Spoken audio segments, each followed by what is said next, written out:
Esta semana los datos macroeconómicos han seguido guardando un tono positivo tanto en Estados Unidos como en Europa. Además, de cara a la semana que viene seguiremos teniendo referencias numerosas en este sentido. Por un lado, en Estados Unidos destacamos los datos de empleo, ADP de empleo privado, nóminas no agrícolas, todos ellos datos de febrero, tasa de desempleo y también la evolución del salario medio por hora. Además, tendremos de febrero también el ISM de servicios, donde se espera cierto repunte, y datos finales de PMI, tanto compuesto como de servicios, donde podríamos ver cierta desaceleración respecto a los datos preliminares. Mientras en Europa la atención estará centrada en la reunión del Banco Central Europeo el próximo jueves 8 de marzo y también datos del PIB del cuarto trimestre. Además, en Alemania conoceremos la balanza comercial, datos de producción industrial en varios países, también correspondientes a enero, y por último datos finales de PMI compuestos y servicios, donde no debería haber sorpresas en tanto en cuanto mantengan los niveles previos publicados. En cuanto a mercados, esta semana hemos visto fuertes caídas de las bolsas, tanto en Europa como en Estados Unidos, recogiendo por un lado el discurso de Powell, por otro lado el discurso o las palabras del gobernador del Banco de Japón, y también el tema proteccionista de Estados Unidos, donde podría desatarse, o al menos el mercado ha extrapolado el miedo a que pueda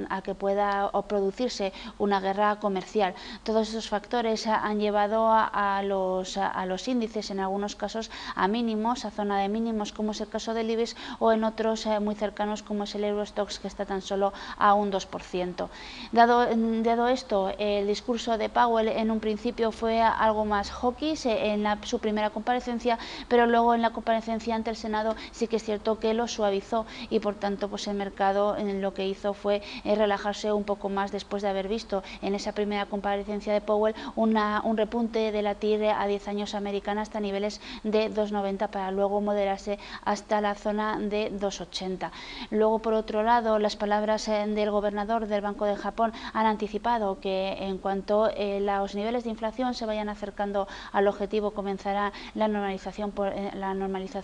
monetaria, retirando esos estímulos, aunque todavía falta mucho para que eso se dé, dado que el gobernador apuntó que no espera que se acerquen los niveles de inflación a ese objetivo, al menos hasta 2019. Con todo, la semana que viene será importante en cuanto a evolución de mercados lo que pase en las elecciones en Italia y también en Alemania. El mercado está descontando un escenario optimista, es decir, una coalición entre los partidos de derechas en Italia, y que también se firme esa coalición en Alemania. Y por otro lado, también el mercado está descontando que en la próxima reunión del Banco Central Europeo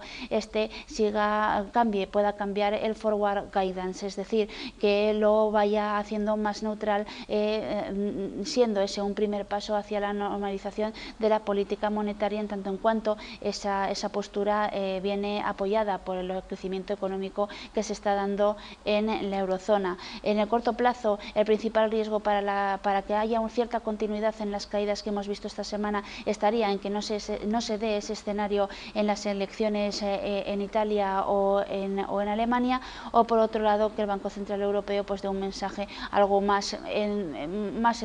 endurecido, si bien no es